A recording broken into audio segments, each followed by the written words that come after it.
Señoras, señores, gracias por acompañarnos. Sean bienvenidos un día más a una nueva edición de Médicos Online. Durante los próximos minutos, bueno, pues eso, la salud, la calidad de vida, la medicina, nuestra protagonista. Lamentablemente, desde hace ya muchos meses, uno de los grandes protagonistas, tristes protagonistas negativos de nuestra salud, de nuestra vida, de nuestro día a día, de todo, es la COVID.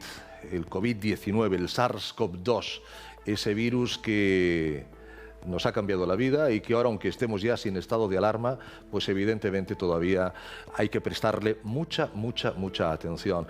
Un médico me dijo al inicio de la pandemia, cuidado que buscaremos una vacuna, encontraremos una vacuna, combatiremos al virus, antes o después lo combatiremos, pero hay un problema, el miedo. Y para el miedo sí que no hay vacuna. De eso queremos hablar hoy con la señora Céspedes, Elizabeth Céspedes, que es psicóloga sanitaria. Señora Céspedes, gracias por acompañarnos. Elizabeth, muy bienvenida. Buenos días. Encantado, Elizabeth. Hay mucha gente que sigue teniendo miedo a la COVID-19. Hay incluso, habrán espectadores, corríjame si me equivoco, Elizabeth, que dirán, hombre, vaya exageración. Pues hay personas que desde marzo del 2020 no han salido a la calle.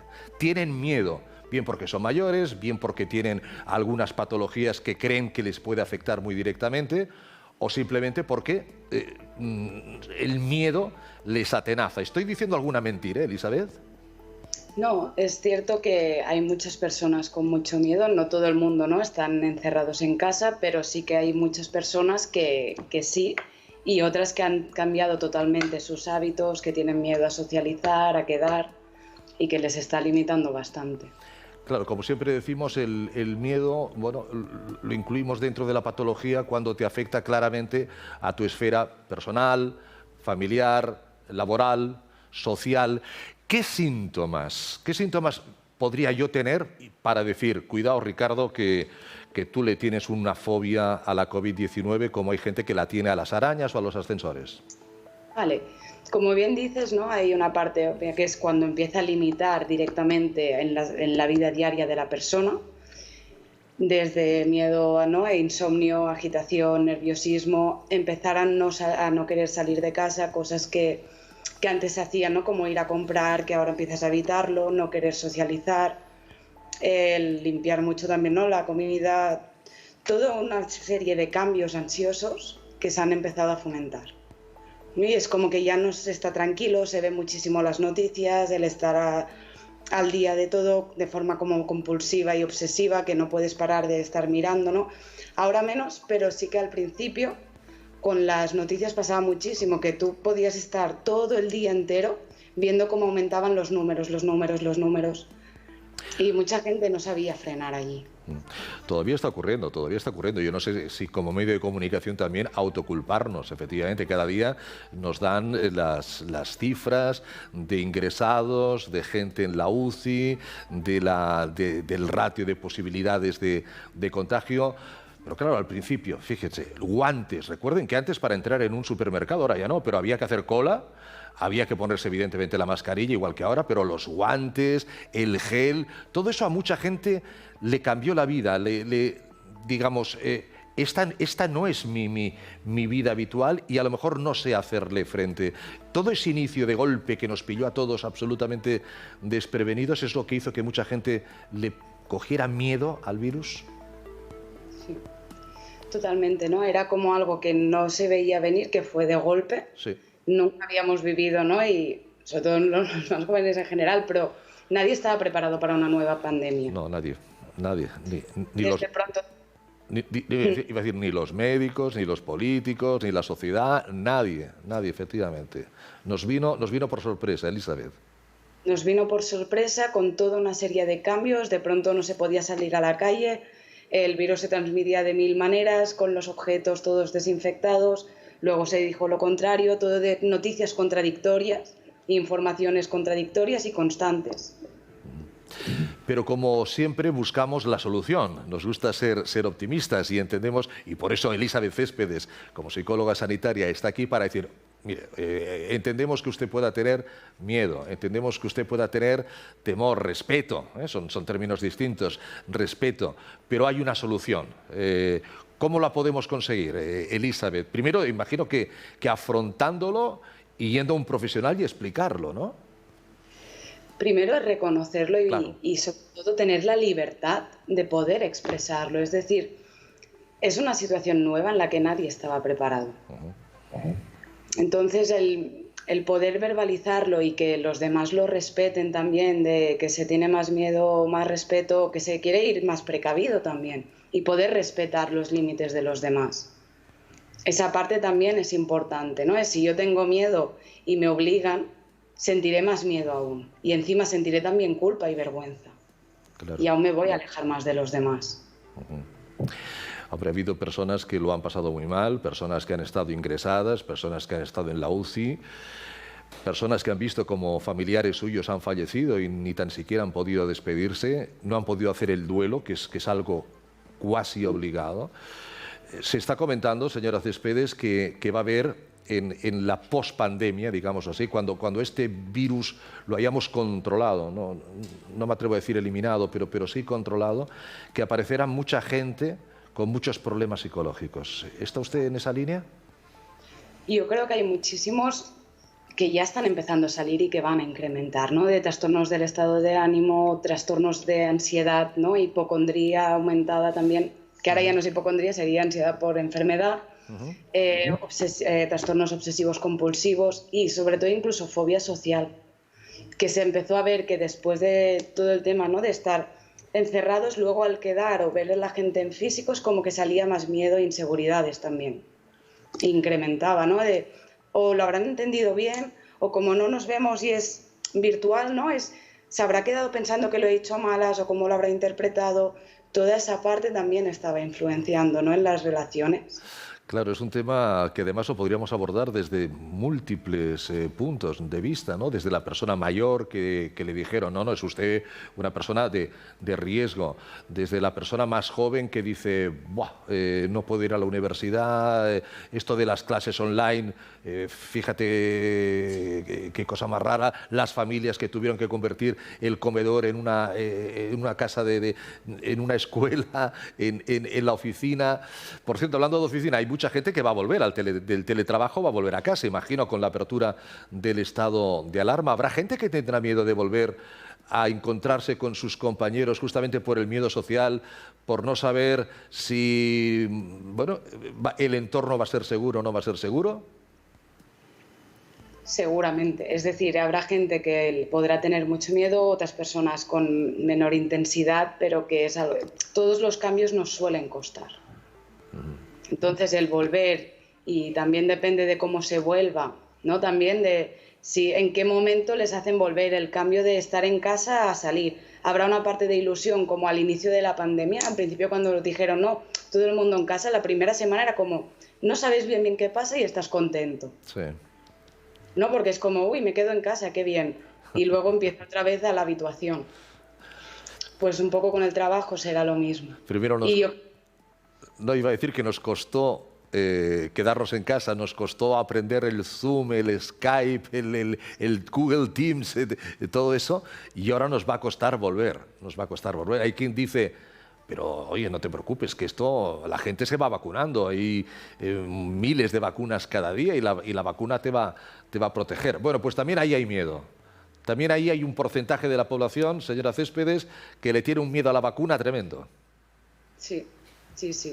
También por lo mismo que las informaciones son contradictorias las que se van dando.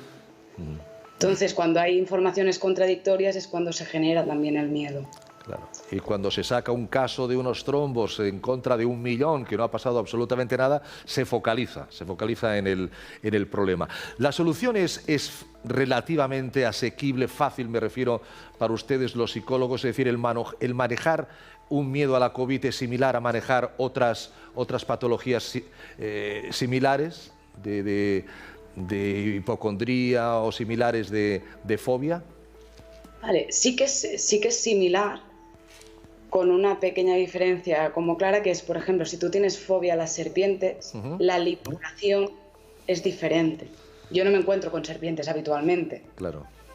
Pero no quita que claro que me limita. Si estuviera en otro sitio donde sí que hay serpientes, ahí me estaría limitando.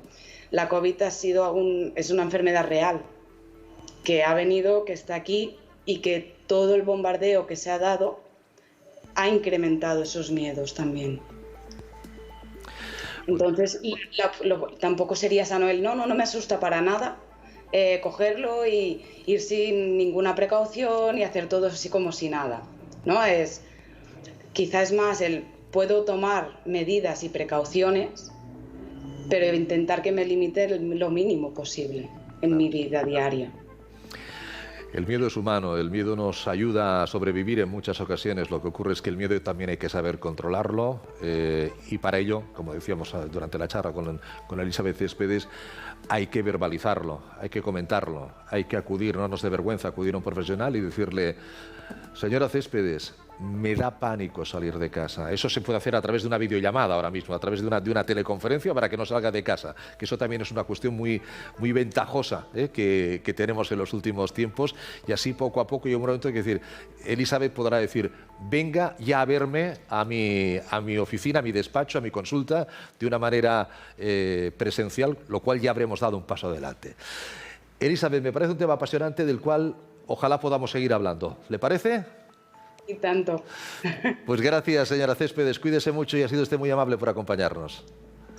Adiós, que vaya muy bien. Hasta pronto, igualmente. Aquí estamos en Médicos Online. Seguimos con todos ustedes aquí en TVCAT.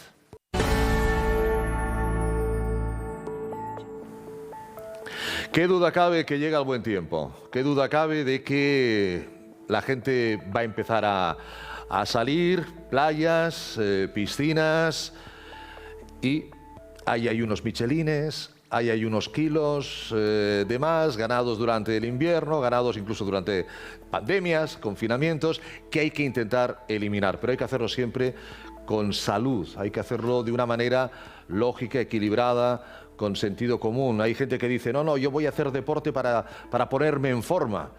Bueno, pues hay que estar en forma, primero para luego poder hacer deporte. Saludamos a nuestro experto en la materia, el doctor Eduard Rivas, especialista en medicina del deporte. Doctor Rivas, gracias por acompañarnos, bienvenido.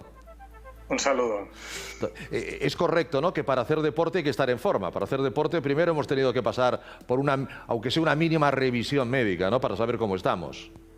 Bueno, esto sería lo recomendable, que sí, generalmente no lo solemos hacer, pero sí que sería lo recomendable. Adelgazar, claro, hay gente que le pueden sobrar, pues nada, 4 o 5 kilitos, un tema puramente estético. Luego hay otros que ya les pueden sobrar algo más, que ya es un tema no solamente estético, sino también de salud. Pero tanto en unos como en otros lo importante es la seguridad y el no tener prisa, ¿verdad, doctor Rivas?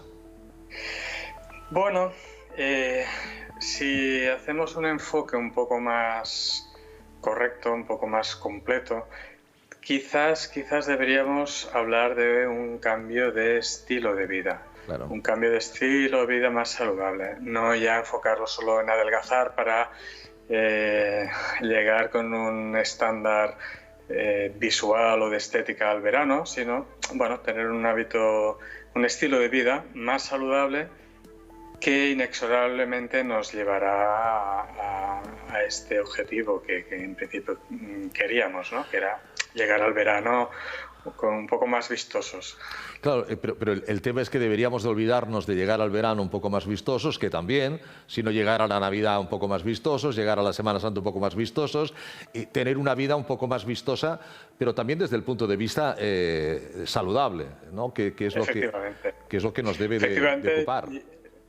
Sí, efectivamente, por eso el planteamiento más correcto sería hacer un cambio de estilo de vida, no hacerlo brusco, porque los cambios bruscos no son duraderos, pero sí tener claro hacia cuál es el camino que tenemos que seguir, y tener claro que igual la meta no la conseguiremos nunca, pero la meta igual no debe ser el objetivo, sino el objetivo debe ser ir siguiendo el sendero, perdón.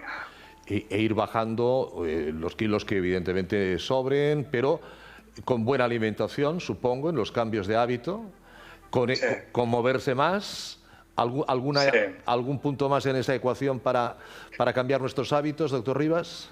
Fundamentalmente no. Yo siempre pongo el mismo ejemplo a mis pacientes y es que pues, si usted quiere tener una cuenta bancaria elevada, que sería equivalente pues, a tener muchos kilos en el cuerpo, pues ¿por qué motivos son? O por qué usted gana mucho dinero al final de mes o porque no gasta nada, ¿no? Y al revés, si queremos tener una cuenta bancaria más ligera, pues hay que gastar más o hay que ingresar menos. Y es siempre este equilibrio el que nos dará el balance final. Como decía, o como me decían que decía Gregorio Marañón, más suela y menos cazuela. Para estar más saludables. Efectivamente, comer menos, porque es verdad que yo creo que siempre dicen ustedes que comemos mucho más de lo que nuestro cuerpo ciertamente necesita. Es un hedonismo, es un placer la gastronomía, y nos movemos menos. Sí. Y hay que gastar esa suela, sí. Seguramente, como decía Gregorio Marañón. Lo que sí hemos de tener en cuenta, doctor Rivas, es que este es un tema que vamos a tener que introducir, como bien decíamos, en nuestro sistema de vida, porque esto es para siempre.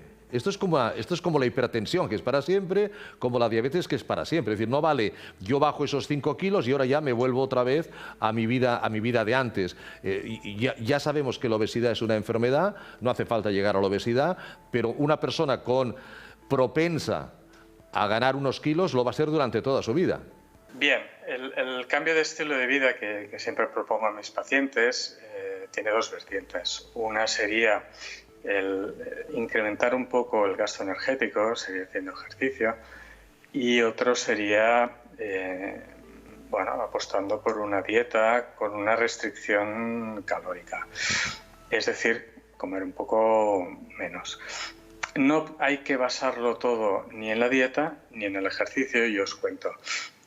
Si solo hacemos dieta, y esta pérdida de peso será en base a la materia grasa y también a la masa muscular. Es decir, tendremos un fenómeno que se llama la atrofia muscular. Si lo hacemos todo en ejercicio físico, será como imposible adelgazar, porque hay que hacer realmente muchísimo ejercicio físico para adelgazar. Ricardo, ¿cuánto crees que puedes gastar en cuanto a calorías haciendo una maratón? Disculpa que te haga una pregunta. Pues no tengo ni la más remota idea. Una hora andando pueden ser unas 300, 400 kilocalorías aproximadamente, andando un poquito rápido. Podría ser, si vamos a... Claro, no sé, pero... 5.000. Para completar una maratón, aproximadamente se calcula que podemos gastar 2.000 kilocalorías. 2.000, bueno. Independientemente de que hagas 2 horas y batas el récord del mundo o hagas 6 horas. ¿Por qué? Porque el atleta que hace esa maratón en 2 horas la hace muy rápida, es decir, la potencia a la que hace la maratón es muy alta, pero el tiempo es menor. En cambio, si la haces andando y tardas 6-7 horas, sí que estás más tiempo andando, pero la potencia energética, las calorías gastadas por unidad de tiempo son menores. Con lo cual, prácticamente gastas las mismas calorías, seas un atleta de élite o no, en completar esta distancia. Entonces, piensa, una maratón, 2.000 calorías. 1 kilo de grasa son 6.000. Imagínate que tienes que completar 3 maratones seguidas para adelgazar 1 kilo. Eso realmente es inabastable, ¿no? No se puede hacer. Con lo cual hay que combinar los dos ítems. Otra vez, la dieta y el ejercicio físico. Hay que hacer menos ingesta, está clarísimo. Pero claro, hay gente hay que esforzarse. Hay gente que dice... para perder peso, y la palabra dieta a veces es una palabra maldita, ¿no? Porque hay gente que ha hecho muchas y ha vuelto luego a recuperar el efecto yo-yo. Es decir, hay que pasar hambre. seguro que se lo habrán preguntado muchas veces, doctor Rivas, Eduard, es que no quiero pasar hambre. ¿Se puede perder peso sin pasar hambre, doctor? A ver, al principio quizá puede costar un poco. Claro, porque tu cuerpo está acostumbrado a unos volúmenes de comida, ¿no? Por eso y porque estamos acostumbrados a unos malos hábitos, igual picar entre horas, igual... Y esto pues puede costar un poco, sobre todo cuando tienes que cambiar las comidas a las que estás habituales, ¿no? Es decir, se recomienda pues ingerir mucha más verdura, igual pues no comemos verdura tranquilamente, entonces ostras, te hacen comer verdura y no, o ensaladas, y no, y esto igual debería ser el 50% de la dieta, el otro 25%, o sea, grandes rasgos, pues igual proteína, es decir, carne, pescado, etcétera, y un 25% de hidratos de carbono, pues macarrones, para que nos entendamos. Sí. Y esto, pues, hombre, te cambia un poco el modus vivendi porque no estás acostumbrado a ello, pero bueno, poco a poco vas entrando. Pero es muy importante complementarlo con ejercicio físico. Claro. ¿Por qué? Porque la dieta en sí que bajará la masa grasa, también la masa muscular, y el ejercicio físico, por un lado, compensará que esta bajada de la masa muscular no sea tan acentuada, y por otra, otro hallazgo que ya hace tiempo que los médicos del deporte y de otras especialidades se dieron cuenta, que es que el ejercicio físico regular aumenta el metabolismo basal, es decir, es como si tuviéramos el starter del coche, claro. Esto que hoy en día ya no sabemos ni qué es el starter, pero más elevado, es decir, que en reposo gastas más calorías, y esto es muy beneficioso para adelgazar. Obviamente se consigue con un tiempo de practicar un ejercicio físico regular, no porque un fin de semana vayamos a pasear por el monte. Pero se puede conseguir, de hecho se consigue, y la satisfacción cuando te subes a la báscula y ves que has perdido, aunque sean 200 gramos, doctor Rivas, es fantástico y te compensa lo que hayas podido tener un poquito de ansiedad. También si vigilamos y cuidamos la ansiedad, el estrés, también nos dará por picotear menos, ¿no? Bueno, el ejercicio también nos ayudará a estabilizarnos emocionalmente. Claro. Y después lo que comentabas, ¿no? Esta pérdida de igual de 200 gramos. Yo aproximadamente lo que recomiendo a los pacientes es que pierdan 250 gramos a la semana. Este debe ser el objetivo, es decir, un par de kilos al mes. Sí. Si igual te sobran 20 kilos, pues ya sabes que vas a estar un año y medio, pero es que como no va a ser una cosa solo para el verano, sino lo que hemos dicho al principio, un cambio de el estilo de vida que debemos incorporar a nuestras rutinas, pues lo acabaremos consiguiendo. Oigan, un par de kilos al mes son 24 kilos al año, ¿eh? Eso es un cambio, eso es un cambio físico brutal. Espectacular. Vamos, y duradero. Armario nuevo, ¿eh? Armario de ropa absolutamente nuevo. Sí, que ahora mismo en estos tiempos les haremos un gran favor a los comerciantes. Seguro que sí. Doctor Eduard Rivas, como siempre un placer tenerle con nosotros, médico del deporte, que hoy nos ha ayudado un poquito a cómo adelgazar con seguridad. Un fuerte abrazo, doctor, hasta el próximo día. Cuídese. Muy bien, muchas gracias. Adiós. Gracias y hasta pronto. El deporte importante, el tener un normopeso importante. Médicos Online, TVCAT.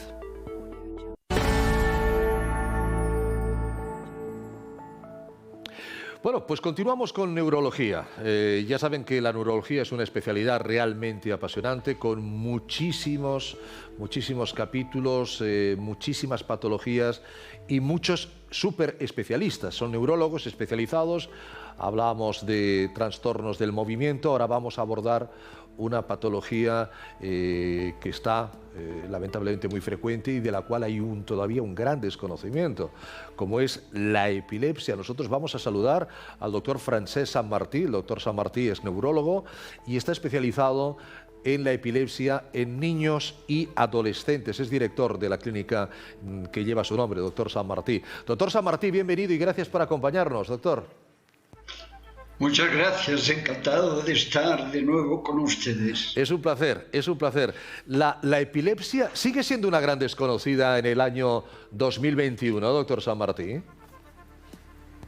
Bueno, Yo creo que sí, sigue siendo todavía desconocida. Sobre todo las personas que la sufren son los que la conocen y su, digamos, ambiente familiar o cuidadores. Su entorno. Ellos sí conocen, pero lo que es la población general, creo que el conocimiento deja bastante que desear. ¿Y ese desconocimiento hace también que siga habiendo una estigmatización social, doctor? Sí, sí, por supuesto. En fin, conozco ejemplos de pacientes que por el motivo de ser epilépticos han sido rechazados en ofertas de trabajo y de sus trabajos incluso, por haber tenido una crisis epiléptica, aunque no, la paciente no estaba de cara al público. Y eso además es un error porque esa persona, entiendo que bien controlada por un neurólogo como el doctor Sí. Sammartí, está capacitada perfectamente como un hipertenso, como un diabético, como una persona con el colesterol alto. Si lo tiene controlado, esa persona puede realizar igual que otra un trabajo a pesar de ser epiléptico. No obstante, creo que lo mejor sería, si ha tenido epilepsia, decir que no, ¿verdad? Lamentablemente. Al final, Lamentablemente. exacto, exacto. Eso es como cuando a una mujer le preguntan en una empresa, Sí. ¿Tiene usted pareja? Ya. ¿Quiere tener hijos? Sí. Por desgracia, eso sigue ocurriendo, ¿no? Pero bueno, yo creo que no hay por qué ocultarlo, porque entonces si ocurre algún problema, creo que puede ser peor. En cifras así generales se puede decir que entre el 75 y el 80% de los pacientes epilépticos se pueden controlar con medicación. Es decir, es un porcentaje muy alto. Sí, sí. En cambio, hay un 20-25%, eso oscila según los diferentes trabajos, que entonces son resistentes a la medicación, al tratamiento. Usted, como decía al principio, doctor Sammartí, se ha especializado en niños y en adolescentes. ¿Son los que padecen más epilepsia, más que la gente adulta, o la epilepsia no entiende de edades? A ver, esta afirmación última que usted ha comentado afecta a todas las edades, pero el 80% de epilépticos inician su epilepsia entre los 0 y los 18 años, el 80%. Ahora bien, a medida que avanzamos en edad, a partir de los 60 años, sobre todo debido a problemas de tipo vascular cerebral, entonces el porcentaje va subiendo a partir de los 60 años. Pero la gran cantidad de pacientes epilépticos inician su epilepsia por debajo de los 20 años. El 80%, decía usted, entre 0 y 18 Sí. años. Es decir, es el gran grupo de personas que debutan con la epilepsia. Sí. ¿Por qué? ¿Se sabe? Entre 0 y 20 años. Sí, entre 0 Entre y 0 y 20 20 años. ¿Y por qué se produce la epilepsia? ¿Se sabe, doctor Sammartí, cada persona es un mundo o hay un parámetro bastante uniforme en esas edades para debutar con una epilepsia? Bueno, depende de la edad, ¿no? Porque hay múltiples causas de la epilepsia. La epilepsia es como la tos del cerebro, ¿no? Yeah. Entonces, en los primeros meses de vida, por ejemplo, las mayores causas o la mayor causa es epilepsia de tipo genético. Cuando hablo en este caso de epilepsia genética quiere decir que hay unos genes que provocan la epilepsia y que se han identificado sobre todo en los últimos 10-15 años, que ha habido un gran avance en la identificación de epilepsias de origen genético y que se asocian a otros síntomas de tipo neurológico, ¿no? Esa sería la primera causa dentro de del primer año de vida. Ha sobrepasado claramente las causas de hace 30 o 40 años, ¿no? Que entonces eran las dificultades en el parto, etcétera, etcétera. La parálisis cerebral infantil todavía existe, pero el porcentaje es mucho menor que hace estos años que he comentado, ¿no? Luego está causas de tipo sintomático, ¿no? Tumores, malformaciones cerebrales, que varias de ellas también tienen un origen genético. Es decir, el campo de la genética, como en otras patologías, se ha desarrollado muchísimo en los últimos 15 años. Y luego, pues claro, a medida que uno avanza en edad, las causas se modifican, pasando a ser la más frecuente la de etiología vascular cerebral. Pero fíjense que en el mundo de la neurología hablábamos hace un rato del trastorno del movimiento y también se hablaban de factores genéticos. Ahora hablamos de epilepsia, hablamos también de factores genéticos que también nos pueden permitir, lógicamente, si somos a edades tan tempranas como las que nos comentaba, incluso en el primer mes de vida, en el primer año de vida, perdón, que se puede tener la epilepsia, ¿no? Difícil de prevenir, pero sí para un chico de 7, 8, 9 años que tenga en su familia pues algún antecedente epiléptico. Tipos de epilepsia son variados, imagino también, doctor San Martín. Sí, claro, depende de dónde se sitúe el foco epileptógeno. Según el área del cerebro donde se sitúe, tendrá unas manifestaciones u otras.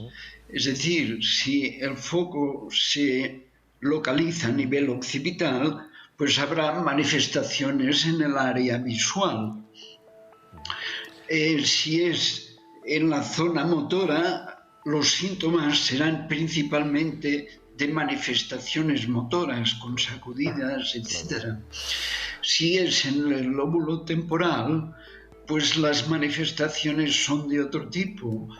Se pueden iniciar por una sensación a nivel de epigastrio, es decir, del estómago hacia arriba, seguido de unos síntomas de automatismos orales, como por ejemplo, pues como masticación y una desconexión del ambiente.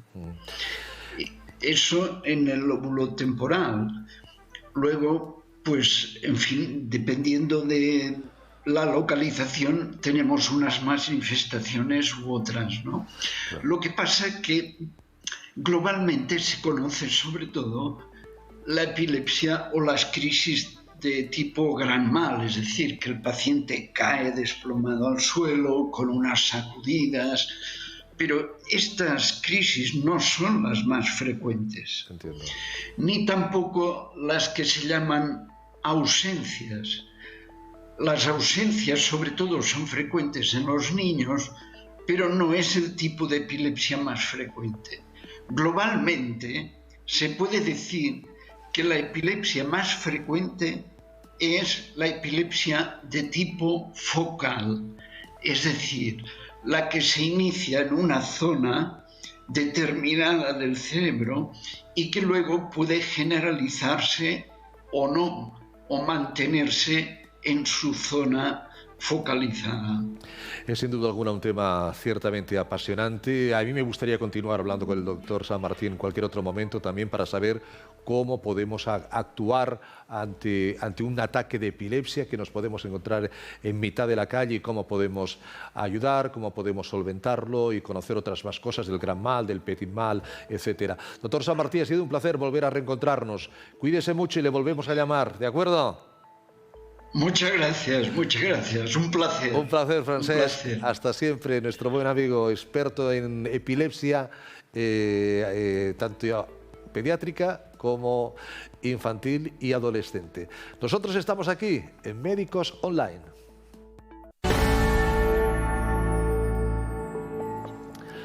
¿Saben ustedes lo que son los hilos tensores faciales? Si no lo sabe, lo vas a ver dentro de unos instantes porque tenemos una gran experta hoy aquí en Médicos Online. Es la doctora Burgos, la doctora Liliana Burgos, especialista en medicina estética, directora de la Clínica Burgos. Doctora Burgos, muy buenas tardes y bienvenida. Hola, buenas tardes, Daniel. Gracias por acompañarnos. Los hilos tensores faciales, ¿qué son para aquellas personas que no sepan lo que son y para qué sirven, doctora? Bueno, de entrada a hacer un guiño que se puede trabajar en cualquier parte del cuerpo donde exista flacidez, con lo cual hoy yo te voy a explicar a nivel facial, pero que también se puede trabajar a nivel corporal. Los hilos tensores es una herramienta de la medicina estética que me ayuda para el rejuvenecimiento global, sobre todo cuando existe parte de flacidez. Existe un montón de hilos tensores, o sea que según la patología que tengamos, que ahora te los mostraré, pues usaremos uno u otro. Muy bien, pero ¿tiene ahí los tensores para que los podamos ver? ¡Claro! A ver, veámoslos. Entonces, por ejemplo, que esto es televisión. Cuando tenemos una pérdida de colágeno y elastina y lo que queremos es mejorar ese efecto de tensión, pero sin elevar, sino o prevenir o mejorar la parte de la flacidez a nivel corporal, o las postmami a nivel de la zona del ombligo, que se ha perdido ese colágeno y esa elastina, pues existen unos hilos que son hechos, estos que te voy a mostrar son de polidioxanona. Me vas a decir que es la polidioxanona. Es una sutura que se usa a nivel de cirugía cardíaca. Aquí alrededor de este hilo tenemos esa sutura y con estos pequeñitos lo que yo hago es un pequeño mallaje para formar alrededor del hilo, porque después de los 6 meses se me va a eliminar, pues ya me queda el colágeno y la elastina formada en la zona donde yo lo he puesto. Existe muchos, este te saqué porque es el que más utilizo yo, pero por ejemplo, si lo fuese a utilizar a nivel corporal, ese mismo hilo monofilamento, pues tiene un tamaño completamente diferente. Ahí lo vemos. Caramba, ese tamaño ya es más potente. La pregunta que ahora me viene a la mente, ¿duele este hilo es un tratamiento tensor? Todo en medicina estética ha evolucionado lo que tú no te imaginas, con lo cual siempre pongo anestesia y realmente que es la parte más molesta del tratamiento y después no te enteras de nada.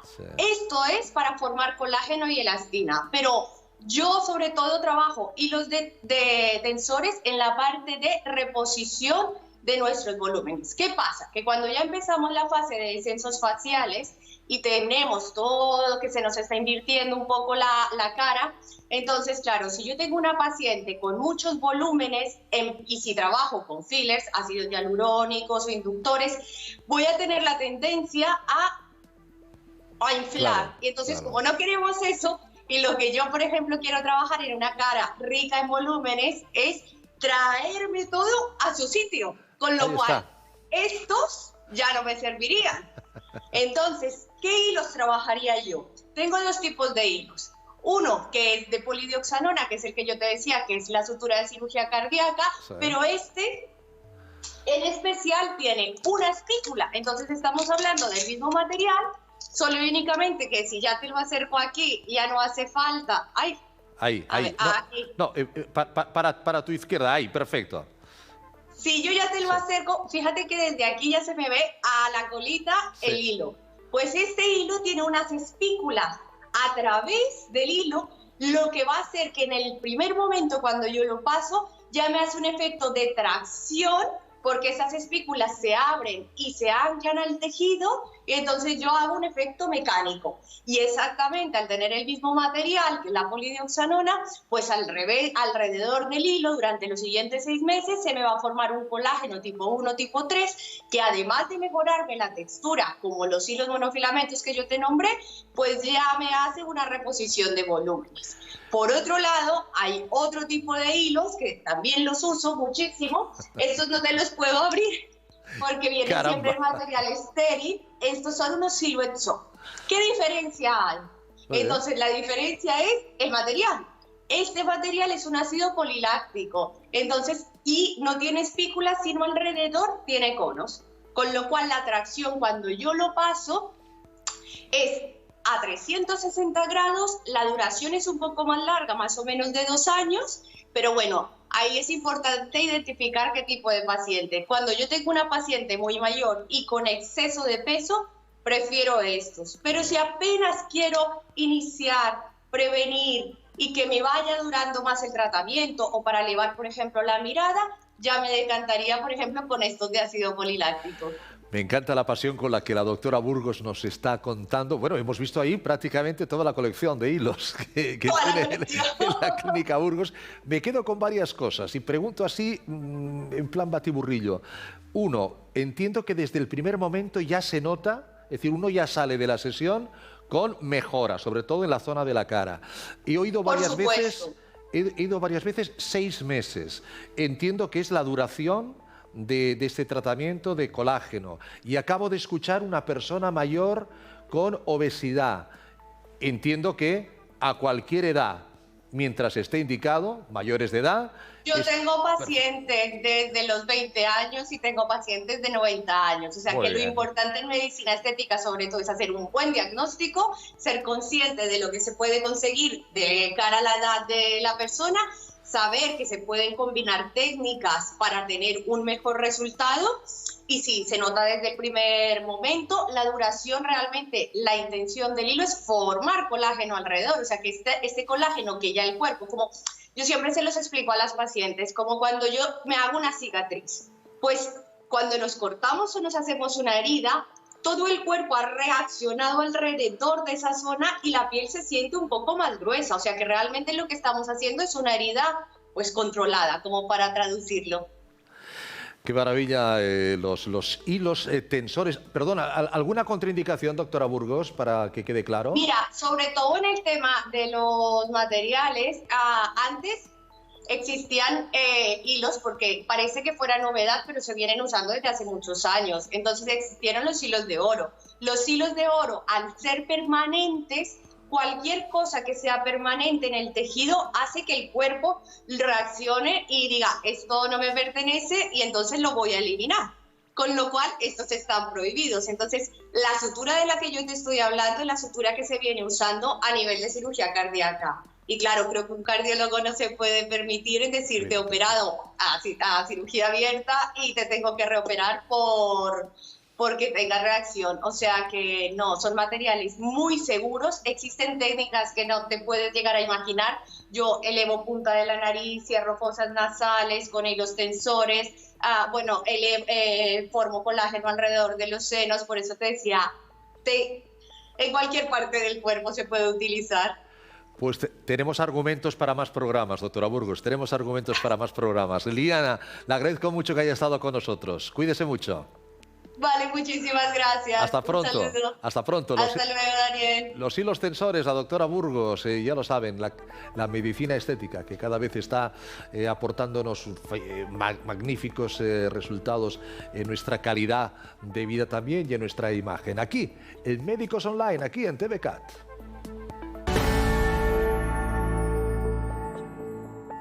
Bueno, pues ya en la parte final del programa de hoy vamos a dar la bienvenida a la doctora Manuela Cuevas. La doctora Cuevas es licenciada en Medicina y Cirugía y después se especializó también en temáticas como la homeopatía, como la antroposófica y también es experta en ginecología preventiva. En el fondo estamos hablando de medicina integral, es directora de Therapeuticum Gracia. Doctora Cuevas, bienvenida y gracias por acompañarnos. Buenos días a todos. Un placer tenerla con nosotros, doctora. Con todo lo que yo acabo de explicar, posiblemente algún espectador se esté preguntando ¿cuál es el área de trabajo en el que se está enfocando la doctora Manuela Cuevas en su día a día? Bueno, yo me he especializado en la salud de la mujer. En principio llevo 30 años trabajando en esta área. Sí. Y como ves, he ido, a partir de los estudios en la universidad, pues he ido complementando con estudios que me amplían la mirada sobre la paciente y sobre el ser humano.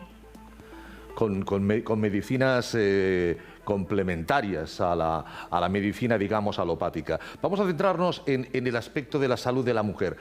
¿Cómo está la salud de la mujer en estos momentos, doctora Cuevas, con toda la que está cayendo de la COVID, de los ERTES, del trabajo, de la igualdad, de los techos de cristal? ¿Cómo está la salud de la mujer?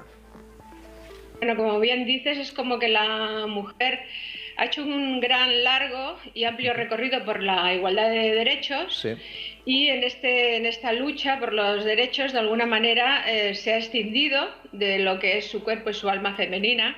Estamos un poco disociadas y hemos querido entrar en tantas áreas con autoexigencia. La autoexigencia, al fin y al cabo, es para conseguir la valoración, ¿no? Porque veníamos de una desvaloración de género. Entonces, en esta pluripotencialidad, en esta superwoman que se dice, lo que hemos encontrado es un gran agotamiento, ¿no? Es decir, yo lo que veo en las consultas es la baja de vitalidad, una alteración de vivir demasiado en el control mental. Claro. Y esto lo que crea es mucha patología. Yo, en el área de la ginecología sobre todo, pues hay más frecuencia y más gravedad de las enfermedades ginecológicas, enfermedades como antes la endometriosis, que yo hace 20 o 30 años la encontraba raramente. Ahora, cuando a una mujer le duele la regla, es lo primero que tenemos que pensar, en una enfermedad compleja como esta, ¿no? Entonces, de salud no estamos muy bien. Claro, hablábamos de medicina integrativa, medicina holística, ¿no? Medicina en el que se abarca absolutamente la psique, el soma, toda esta patología que usted ahora comenta y toda esa lucha también, ¿no? por derechos, por igualdad, se somatiza de alguna manera en forma de algunas, ahora habla de la endometriosis, pero también de otras patologías, doctora Cuevas. Claro, a ver, tampoco es que solo afecte a la mujer, ¿no? Estamos en una sociedad que siempre yo le digo del funcionamiento continuo. Estamos en una sociedad del funcionamiento neuronal de la neurona. Sí. La neurona no para, ¿no? Es un continuo. Entonces, entrar en un funcionamiento de este estilo, pues claro, no contemplamos la frecuencia energética de los órganos. Una cosa es nuestro cerebro, pero después, ¿cuál es la frecuencia del hígado? ¿Cuál es la frecuencia del bazo? Quiero decir, el cuerpo físico tiene unas necesidades que normalmente lo estamos como empujando a funcionar de una manera presionada. Y esto crea pues baja energética y a partir de ahí aparición de patología. Además, doctora Cuevas, usted lo sabe muy bien, lleva 30 años de experiencia. Yo no sé si la mujer sigue estando anclada en este sentido, en el tiempo de que siempre se cuida de los demás, cuida de los hijos, cuida del marido, cuida de los padres, cuida de la familia, y la última en la que piensa es en ella misma. 30 años después, año 21 del siglo XXI, ¿sigue siendo así? ¿La mujer sigue, digo, dejando un poco de lado su salud? ¿No se preocupa, en cambio sí se preocupa de la salud de su entorno?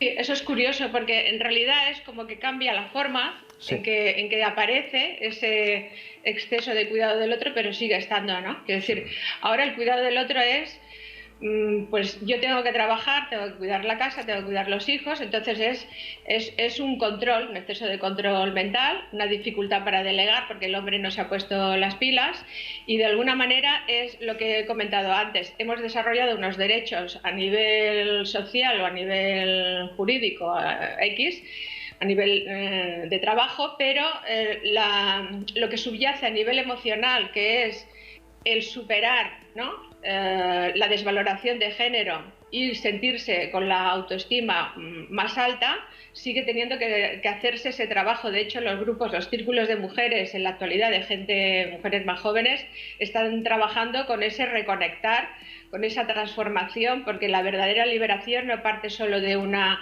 cosa externa, social, sino la verdadera liberación es ese reequilibrio emocional y ese empoderamiento femenino, que es lo que estamos buscando.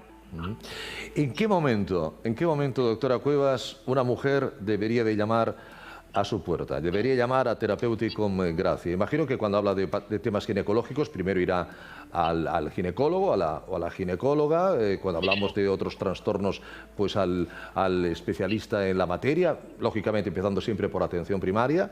Pero, ¿en qué momento habría que llamar a la puerta de la doctora Manuela Cuevas? A ver,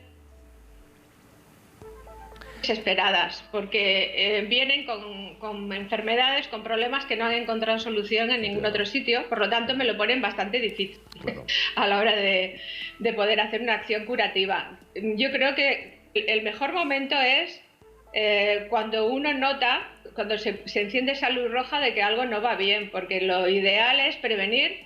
Y si hay algo en el cuerpo que no está funcionando, pues empezar a trabajar una función correcta. Porque no es lo mismo venir. Yo siempre digo, a ver, nosotros nos hemos acostumbrado que las reglas tengan que ser dolorosas. Tú tienes 20 años con reglas dolorosas, cuando tú tienes 40 o 50 ya no solo tienes reglas dolorosas, sino tienes miomas, tienes quiste de ovario, porque eso que estaba en un plano funcional, energético, se está poniendo a nivel físico. Entonces, claro, si me vienen con un mioma de 8 centímetros, no es lo mismo que me hubieran venido unos años antes con el problema de la regla, es más fácil de solucionar, ¿no? Entonces es prevención frente a la disfunción. Hay medicinas que estamos actuando a ese nivel, no tiene que haber una gran patología para acudir a la medicina integrativa. Siempre es la máxima, ¿no? Mejor prevenir que curar. Esa es una de las grandes máximas de la medicina. ¿A partir de qué momento ese trastorno, esa alteración que sabemos que puede ser psíquica, que puede ser somática y que decimos, bueno, ya se me irá, ya pasará, vamos a darle tiempo? Ese vamos a darle tiempo, ¿cómo lo podemos cuantificar, doctora Cuevas? A ver, yo creo que es lo que he dicho antes, la desconexión que tenemos con el cuerpo. Sí. O sea, muchas veces hay algo que sabemos que no anda bien, pero no lo escuchamos. Entonces, ¿por qué miramos hacia otro sitio? Pues porque tenemos que seguir funcionando, es lo que he dicho antes, ¿no? Tenemos que seguir funcionando, haciendo nuestro trabajo y respondiendo a una serie de presiones. Entonces, es importante reconectar con el cuerpo, saber cuándo algo no va bien y buscar la solución ya, no hay que esperar. Tiene que ser en el momento que aparece. Además, Manuela, el cuerpo te avisa. Si tú le escuchas, el cuerpo se queja y le puedes oír. Sería bueno no sé si llamarle una meditación, llamarle un recogimiento diario de conectar y de escuchar a nuestro organismo, ¿no? Claro, porque siempre digamos que la base de la transformación personal viene por la acción y la reflexión, ¿no? De hecho, cuando se trabaja con los ciclos femeninos es muy interesante en la mujer porque tiene una fase que es reflexión y otra que es acción. De la regla a la ovulación es cuando la mujer tiene más energía para ir hacia el mundo. De la ovulación hacia la menstruación es cuando la mujer se interioriza. Entonces, si nosotros aprovechamos esas fases, las mujeres y los hombres introducen en su vida momentos de estar con ellos mismos, de ver cómo le ha ido el día, de cómo se siente, todo eso va a ir hacia un crecimiento personal y hacia una regulación de salud. Pues doctora Manuela Cuevas, agradezco muchísimo esos consejos, esos comentarios y espero que volvamos a saludarnos y hablar dentro de poquito. Un fuerte abrazo, pues gracias. Encantada de estar con vosotros. Hasta otra. Igualmente, doctora Cuevas, muchísimas gracias. Bueno, pues con este apasionante tema nosotros cerramos hoy esta edición de Médicos Online. Ojalá haya sido del agrado de todos ustedes. Gracias, cuídense mucho, hasta el próximo día.